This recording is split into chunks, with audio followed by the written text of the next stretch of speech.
My name is T. Jayapriya, that BSc, St. Mary's College, Autonomous Thuthukudi. My topic is Thirumalai Nayak. Introduction. Thirumalai Nayak was a powerful king of the Nayak dynasty who ruled Madurai from 1623 to 1659, who followed his contribution to architecture and cultural. His reign marked a period of prosperity and development in Tamil Nadu.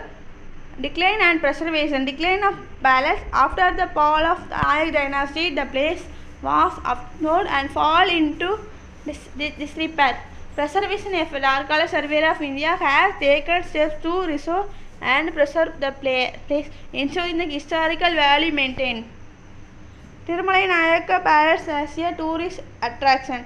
Modern day significance. The palace is a popular tourist destination. Visitors are drawn to its architectural beauty and historical importance. Tourist activity. Explore the credit of the palace, attend sound and light show, and learn about the history of Nayak dynasty. Conclusion. Summary.